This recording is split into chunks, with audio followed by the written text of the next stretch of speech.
Welcome to our book club channel. We're meeting with Eija Jimenez, the author of Dear Taylor and Sincerely Daniella. Look at those beautiful books. If you don't have them in paperback, you should rush and buy them because they're soft as hell. Hello, Eija. Hi. So we'll start with our first question. Why did you choose to write Dear Taylor with exchange letter, with an epistolary style? Why choose this particular way to tell your story? So in terms of the letter writing, particularly in the first book, I found a huge portion of their relationship prior to meeting was through letters. It's almost as if, for me, it was almost as if you were writing to more or less a stranger and you're your more authentic self, because they don't know you in your real life. So you can say anything you want. You can be, yes, kind of whoever you want, but you almost have the sense of you can be whoever you want. This person is now reciprocating to you as well. So I found that back and forth exchange of not only their day-to-day life with Taylor being in the army and with Daniella raising a child, that they were sort of growing together, because those letters spanned it for quite a bit, for over a year or so. So they were able to essentially become friends, and that was the foundation of their relationship, just this letter writing. So that was my whole reasoning of that. And then later on in the second part, those letters come back in a different way. That is almost a healing and cathartic process for Daniella. I don't know if I'm allowed to spoil anything or not, but those letters do come back in the second book, where it almost brings back that foundation again, so that Daniella is able to cope with what essentially happens in the second book. Yeah, you spoke of Reine de Guerre and being published in both French and English. Mm-hmm. Do you find the public very different for woman loving woman type of story? Not that I'm aware of. I haven't really ventured into anything that wasn't women loving women. That's essentially what I've always been writing my whole life. I do find that the readers, I find that they're very supportive, just because I myself find that there is a lack of LGBT content, particularly women loving women. So I know from my experience that when there is something out there, and if it is really good, I'm going to devour it. So for the reader base, I do find that they're quite positive and supportive, and they just enjoy seeing themselves in media and in writing. So that's what I think. Can I ask how long it took you to write Dear Taylor and Sincerely Daniella? Did you plan to write 2 books at the start, and did you have it all plotted out, or did it just evolve as you started writing it? So as its original fanfic, it did more or less take a year, almost to the day. I remember writing that very last chapter and posting it, and it was, I think, a day off from the very first day I had posted it. So I thought that was really cool. In terms of then converting it into its original format, erasing everything that had to do with Once Upon a Time, erasing everything that, so that they became their own characters, as opposed to the characters from the show. That took about, I would say, somewhere between 6 to 8 months of sort of rewriting it, figuring out what scenes to cut, because it just was, with the fanfic one, you kind of just write, and then whenever you're done, you're done.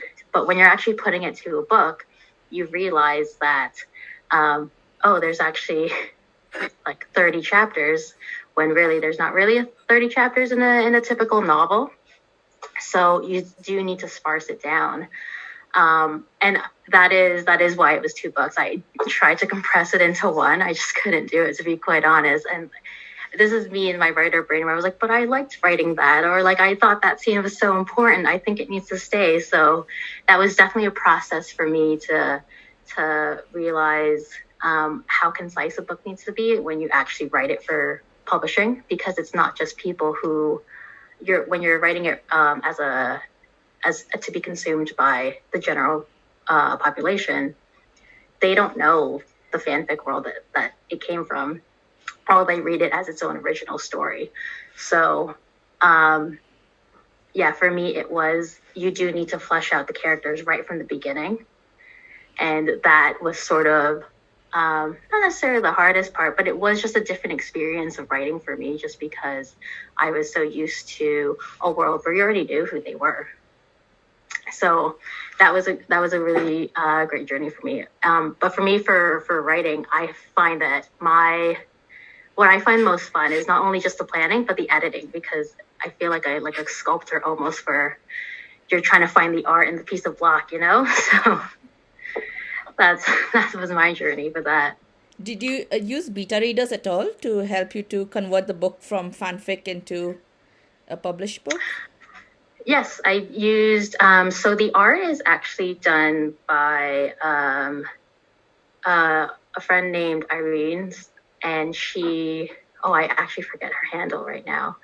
But so she did the art for both. And then as for the writing, I did have a beta or an editor. I had two actually who were able, because they had read both the fanfic, or they had read the fanfic and the original, and they were able to help sort of convert it from the fanfic world into the original world. So what's your creative process to get there?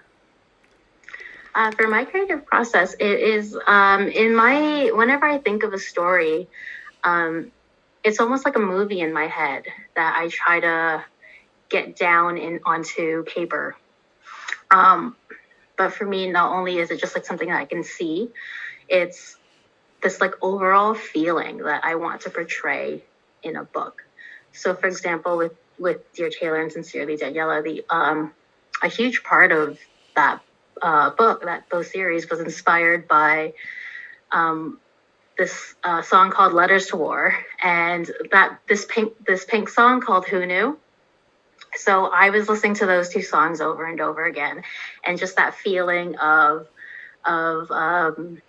kind of like lost, but like they're still there type of deal, was this prevalent feeling that I wanted to capture in writing. And because I obviously didn't want anyone to die, no one died in it. Spoiler alert. So yeah, that was just my whole main thing, where I wanted to capture this feeling as a story, where you see the buildup of this relationship. You understand why this woman feels the way that she does in the second part when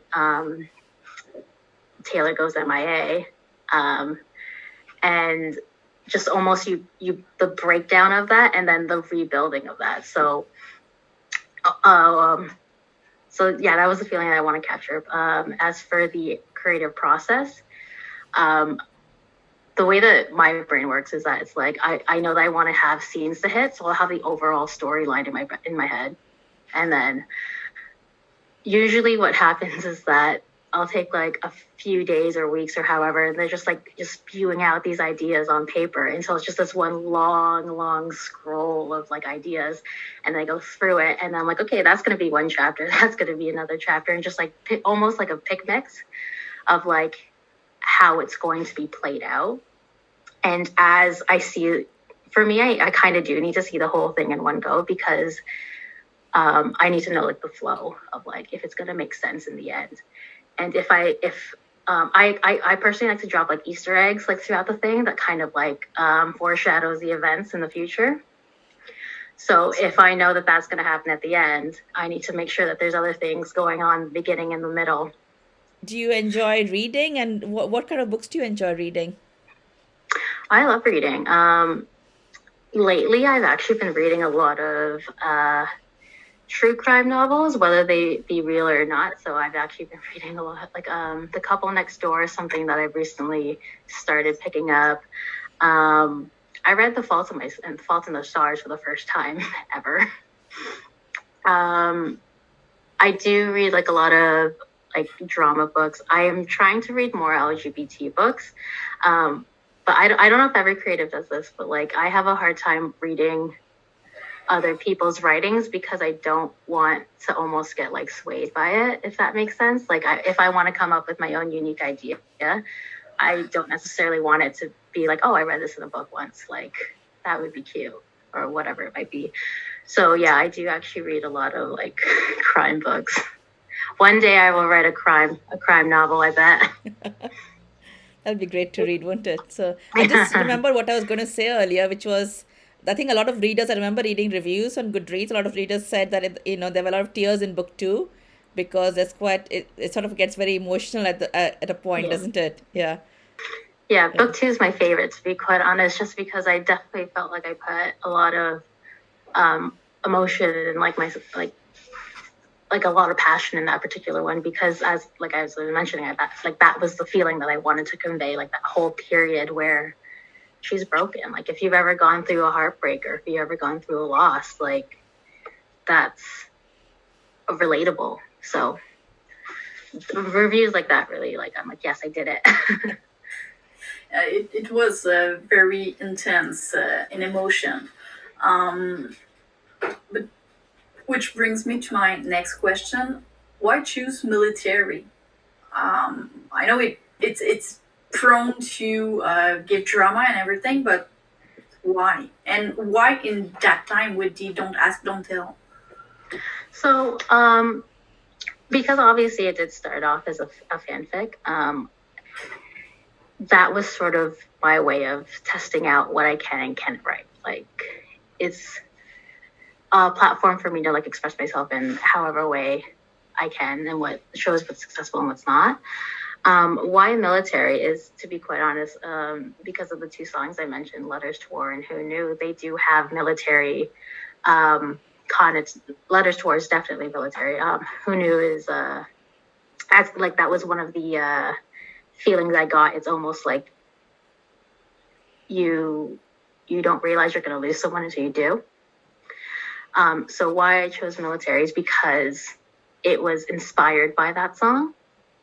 And as I started to think more about that idea of like, oh, I could write this as an actual thing, it just made sense that it would be during this time period where there was that don't ask, don't tell, where, and as I was researching more, there was like loads of statistics where so many soldiers were not out, or they would get beat because they were found out. And it puts this added element of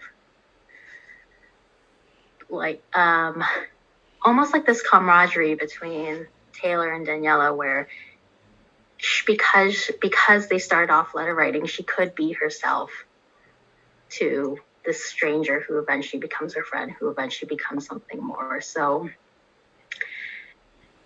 there was also that dramatic aspect as well. Have you found it gets a little bit easier to write as you write more books? And I honestly feel like it's harder.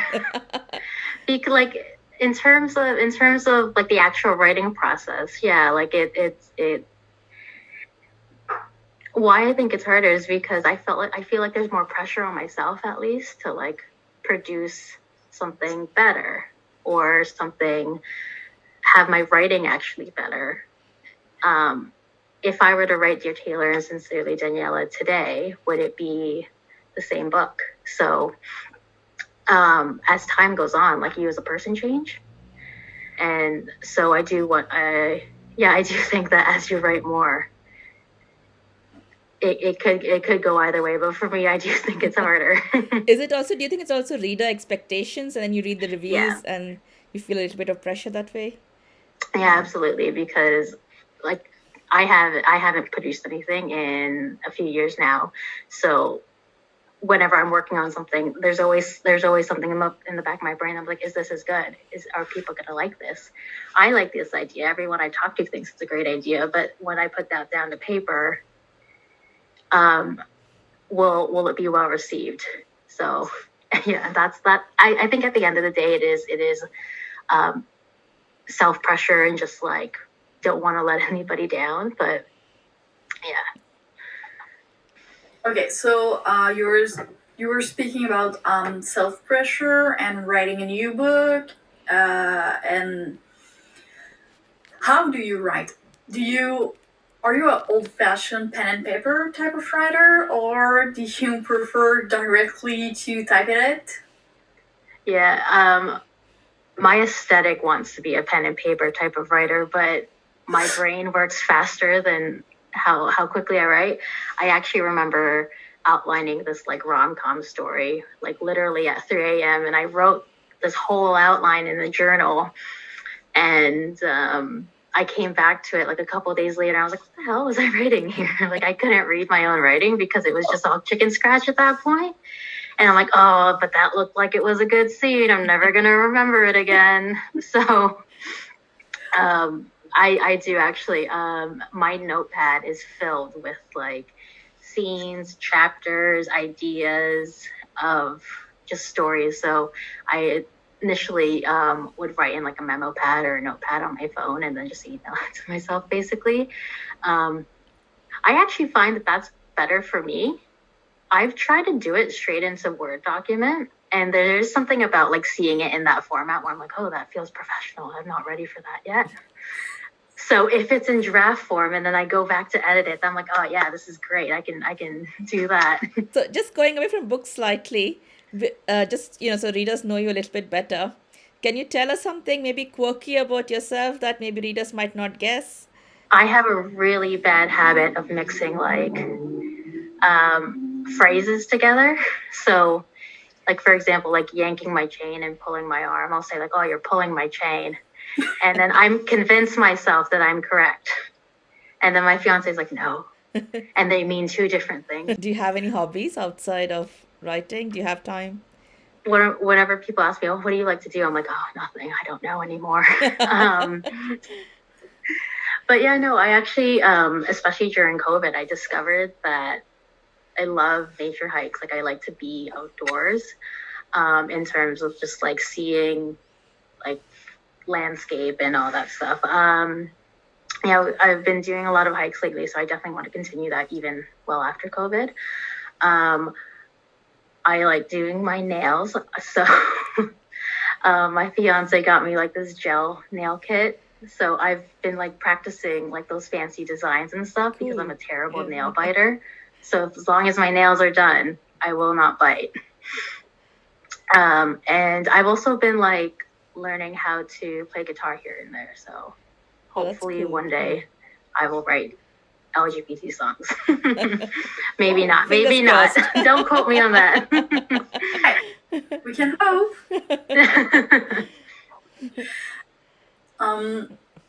Your name is Latinx?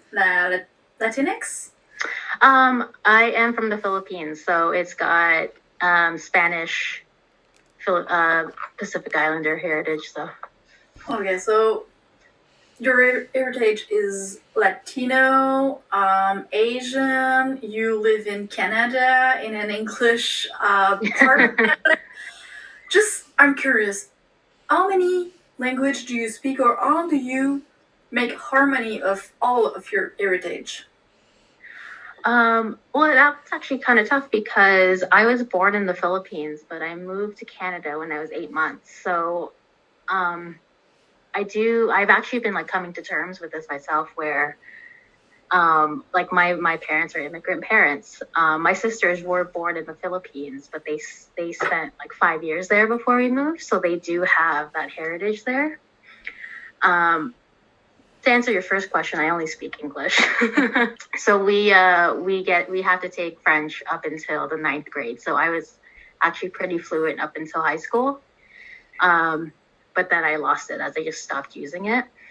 I can understand quite like Tagalog, which is the Filipino language. I'm currently relearning French and trying to learn Spanish just for like my own edification.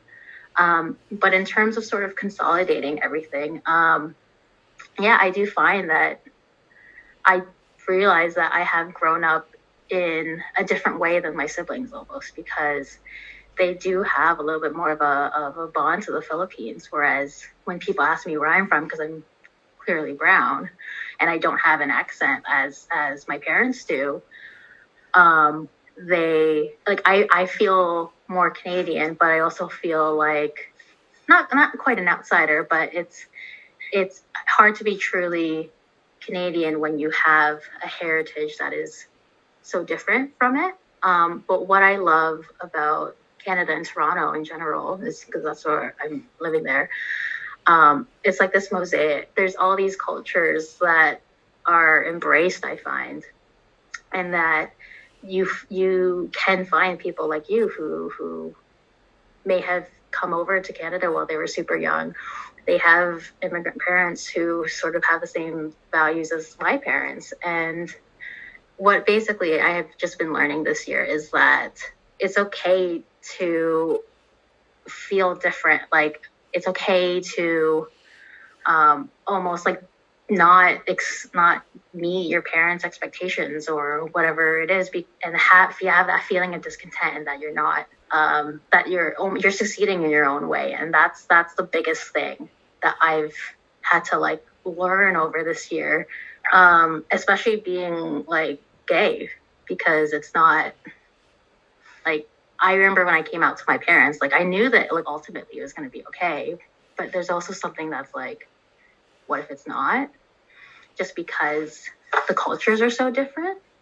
Luckily they were great, but it is something that I have had to like come to terms with of being so multicultural. Like I do feel Canadian, but then there are times where I'm like, oh, I'm Filipino, and then it's just sort of it is sort of something that I'm still kind of like trying to come to terms with, of being okay with how I grew up. There's always an element of you sort of feel a bit fake saying, oh, I'm this or I'm that good thing. Oh, yeah, I'm, but I'm not 100% this. And I think we have to just accept that.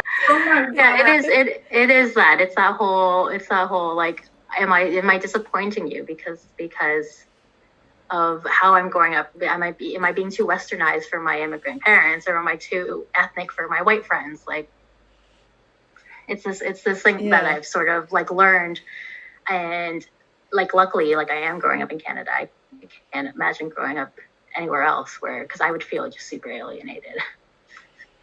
Well, from my white ass, you're the embodiment of Canadian. You're so cultural, you're true, you're beautiful. You said you wrote Sincerely Daniella, letter Dear Tellers from 2 songs, but when you're actually writing, do you write in silence, or do you need music? Do you need distraction? What do you need? I can't work in silence. I can't even just like live in silence. Even if I'm just working, there's something playing. But when I was writing Dear Taylor and Sincerely Daniella, I actually listened to a lot of like instrumental music. So I was actually listening to quite a bit of classical, just so that I had something in my brain there. One of the things that was sort of on repeat was River Flows in You. It's I can't remember the artist's name, but it's also in Twilight. But that song, like it just like that song was super powerful to me as well, because of just like the ups and downs of it. And I think that's why I was listening to a lot of classical as I was writing these books, because I base these books off of 2 songs with lyrics in them. But as I was writing classical, as I was listening to classical, you feel the emotion of those songs regardless of lyrics. And so I think that's subconsciously, I think that's what I was doing. So do you write when the mood strikes, or when you were writing the books, did you sort of devote some time every day? And what happens if you get stuck in a rut and you think, oh, I don't know what I want to write, or do you ever get to that stage? What I think was good in terms of when I was writing Dear Taylor and Sincerely Daniella is that because I had it all laid out, if I did have some sort of rut, I had the ability to like look into future chapters and be like, I need to get there. What do I need to do here in order for me to get there? In terms of future projects, I do sort of feel like if I need to start dedicating time to it, because it's if I need to keep waiting for the moment to strike, then I'm going to wait forever, basically. I remind myself that I don't necessarily need to start at the beginning. If there's a scene that I see fleshed out, I know exactly how I want it, I'm going to write that. And I sort of, in my brain, when I think about like the writing process, I feel like it's like weaving almost, where I've got this piece and I need to attach it to all these other pieces. And how do I do that? So even if it's just one tiny scene in the middle, I'll write that down. If I'm happy with it, I will get everything else organized around it and work outwards almost, not necessarily linearly. Can you give us a clue about what you're going to be writing next? It is actually a little bit different than Sincerely Daniella, Dear Taylor, Meet Me Halfway, all those. It is LGBT, but zombies. No, so they're not zombies. Yeah. Like they themselves are not zombies, but like there are zombies in this book. So it's like apocalyptic LGBT. Could be nice. I don't think there's much in that particular subject. I don't think so either. Yeah. So if I get that out first, shotgun. So I suppose you have something in the pipeline. Do you have multiple ideas? Are you working more on one specific? Yeah. I am particularly working on that, the zombie stories, I like to call it. It's because that one has actually been sitting in my brain since I was like 16, and it's always been in the back of my mind that I'm like, oh, I want to write that, particularly because I want it set in Canada. So because I want to read more LGBT books. I'm super interested in like apocalyptic stuff, drama, all that. But also I want to read more books set in Canada, because I don't know all that much about American cities and I don't want to be wrong about the landscape. So I know what Toronto looks like. Let's set it there. So just following on from that, what advice would you offer new writers? Just write. I have also been like coming to terms with this myself, where I'm not going to lie, like I haven't really written something in a very long time, but I still consider myself a writer. So even if you haven't published something, even if you haven't written a page, if you have that need inside you, put it down wherever that might be, on pen, on paper, on a phone, on your computer, on a napkin. Like if you have an idea, no matter how small, and even if it's just sitting with you for however long it is, like if you just think about it and you can see it in your brain of how it's going to be, then just try it. Because if you're going to just think, oh no, I can't do that, then you won't know until you actually try. So absolutely, that's my advice. That's a good one. Yeah. I'm gonna suggest you two things and you just pick one. All right. The first thing that comes to mind. Got it. Cocktail or mocktail? Cocktail. Day, night? Day. Music, silence? Music. Friends, family, lovers? Lovers. Club, bar, restaurant? Bar. Theater, cinema? Oh, theater. Sock, blankets? Ooh, blankets. Vanilla, chocolate? Oh, chocolate. Spice, mild? Spice. That's it. Thank you so much for joining us today. Oh, thank you for having me. It was great chatting to you. It was a pleasure. Yeah. Do you have any parting thoughts for your readers?